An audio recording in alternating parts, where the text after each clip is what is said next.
ಹೋಗಿಬಿಟ್ಟ. ಅವ ಬಂದ ಇರ್ಲಿ ಬಿಡು ಯಾಕ, ಯಾರ ಇಲ್ಲಿ ಖಾಯಂ ಇರಾಕ್ ಬಂದಾರ, ಎಲ್ಲರೂ ಒಂದ್ ದಿವ್ಸ ಹೋಗೋದಲ್ಲ, ಆಯ್ತು ಹೋಗ್ಯಾರ. ಹೋದವ ಇವ ಎದ್ದು ಹೋದ್ನ, ಹೋಗ್ಯಾನ. ತಗೊಂಡ್ ಬಾ ಎಲ್ಲ ತಾಟ್ನಾಗ ತರಿಸಿ ಇಟ್ಕೊಂಡ್ರು.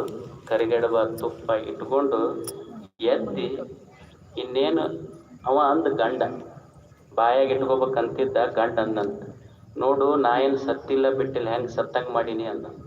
ಹೆಂಡ್ತಿ ಅಂದ್ಲು, ನಾನೇನು ಹತ್ತಿಲ್ಲ ಬಿಟ್ಟಿಲ್ಲ, ನಾ ಹೆಂಗೆ ಹತ್ತಂಗೆ ಮಾಡೀನಿ ನೋಡ್ರಿ ಅಂತ. ಅವ ಹೋಗಿದ್ನಲ್ಲ, ನಾ ಏನು ಹೋಗಿಲ್ಲ ಬಿಟ್ಟಿಲ್ಲ, ಹೆಂಗೆ ಹೋದಂಗೆ ಮಾಡಿ ನೋಡ್ರಿ.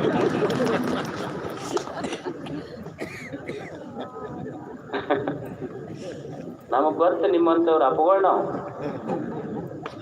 ನಾವೇನು ಹೋಗಿಲ್ಲ ಬಿಟ್ಟಿಲ್ಲ, ಹೆಂಗೆ ಹೋದಂಗೆ ಮಾಡಿವ್. ನಮಗೆ ದಿವಸ ಮಧ್ಯಾಹ್ನದಾಗ ಇದ ಕೆಲಸ ಮಾಡ್ತೀವಿ ನಾವು. ನಮಗೆಲ್ಲ ನೀಟ್ CET ಕೋಚಿಂಗ್ ಕರೆಸ್ತಾರೆ. ಇದಕ್ಕೆ ವಿ ಆರ್ ಕೋಚರ್ಸ್. ಯಾರ್ಯಾರು ಯಾವಾಗ ಉಣ್ತಾರ ಅನ್ನೋದು ಗೊತ್ತಿಲ್ಲ ನಮ್ಗೆ.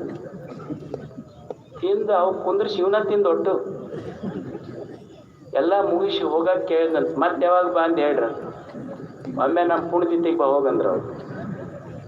ಅಲ್ಲ, ಒಂದು ತುತ್ತು ಕೊಟ್ಟು ಉಂಡಿದ್ರ ಅವರು ಸಂತೋಷ ಪಡ್ತಿದ್ರು, ಇವರು ಸಂತೋಷ ಪಡ್ತಿದ್ರಲ್ಲ. ಕೊಟ್ಟು ಉಣ್ಣುವ ಗುಣ ಇರಲಾರ್ದಕ್ಕೆ ಇದ್ದಿದ್ದಿಟ್ಟು ಹೋದ ಅಷ್ಟೇ. ಅದಕ್ಕೆ ಉರಿಲಿಂಗ ಪೆತ್ತಿಗಳು ಅಂತದಾರ. ಉರಿಲಿಂಗ ಪೆತ್ತಿಗಳು ಅವರೊಂದು ಬಹಳ ಸುಂದರ ವಚನ ಬರೀತಾರೆ.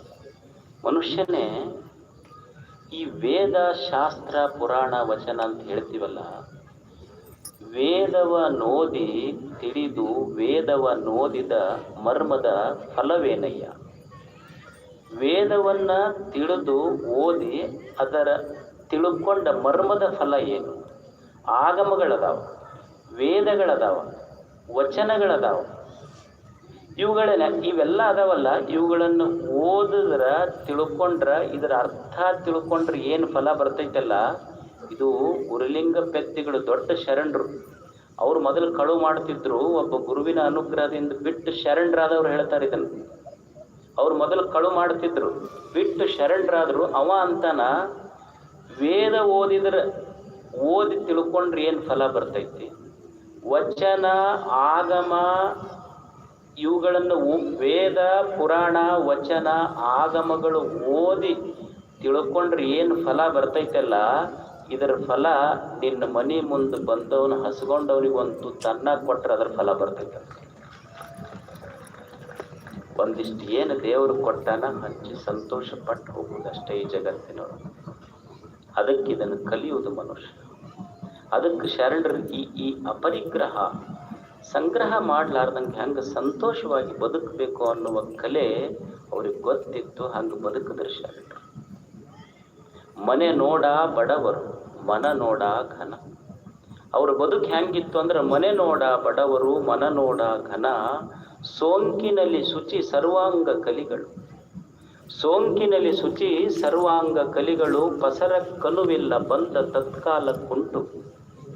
ಸ್ವತಂತ್ರ ಧೀರರು ನಮ್ಮ ಕೂಡಲ ಸಂಗನ ಶರಣರು.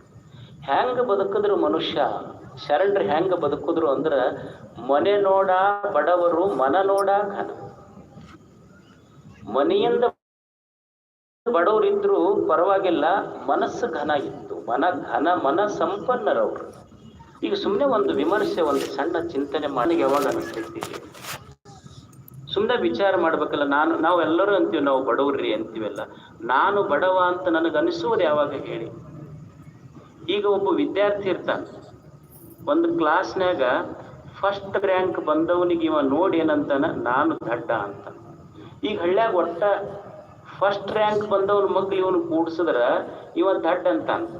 ಅಕಸ್ಮಾತ್ ಫಸ್ಟ್ ರ್ಯಾಂಕ್ ಬಂದವನ್ ತೆಗೀರಿ, ಹಳ್ಳಿಯೊಳಗೆ ಒಟ್ಟ ಅಕ್ಷರ ಜ್ಞಾನವೇ ಇಲ್ಲದ ಒಬ್ಬ ವ್ಯಕ್ತಿಯನ್ನು ತಂದು ಇವನ ಮಗ್ಗಲ್ ಕುಂದಿಸ್ರಿ, ಅವಾಗ ಇವ ಶಾಣ್ಯಾನೋ ಅಥವಾ ದಡ್ಡನೋ? ಶಾಣ್ಯತನ ದಡ್ಡತನ ಹೊರಗಿಲ್ಲ, ಒಳಗದಾವ ಅಷ್ಟೆ. ಈಗ ಈ ಊರಾಗ ನಾನೊಬ್ಬ ಶ್ರೀಮಂತ ಅಂತ ನೀವು ತಿಳ್ಕೊಳ್ಳಿ. ನಮ್ಮದು 100 ಕೋಟಿ ಪ್ರಾಪರ್ಟಿ ಐತಿ. ಊರಾಗ ಎಲ್ಲರೂ ಇವ್ರು ನಮ್ಮ ಊರು ಶ್ರೀಮಂತರ್ರಿ ಅಂತಾರ.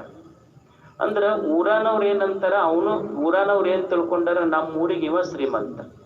ಅವ ಬೆಂಗಳೂರವ್ರನ್ನ ಬಾಂಬೆದವ್ರ ನೋಡಿ ಅವ ಏನಂತಾನ, ನಾನು ಬಡವ ಅಂತಾನ. ಅವ್ರಿಗೆ ನೋಡ್ಕೊಂಡು ಇವ ಬಡವ ಅಂತ. ಅಂದ್ರೆ ಬಡತನ ಎಲ್ಲೈತಿ ಅಂದ್ರೆ, ಬಡತನ ಒಳಗಿಲ್ಲ. ನಾನು ಇನ್ನೊಬ್ಬರ ಜೊತೆ ಹೋಲಿಸ್ಕೊಂತೀನಲ್ಲ, ಹೋಲಿಸುವುದ್ರೊಳಗೆ ಬಡವತನ ಐತೆ ಅಷ್ಟೆ. ಕಂಪ್ಯಾರಿಸನ್. ಜಗತ್ತಿನೊಳಗೆ ದೇವರು ಎಲ್ಲರಿಗೆ ಎಲ್ಲ ಕೊಟ್ಟಾನ, ಆದ್ರೆ ನಾವು ಮನುಷ್ಯ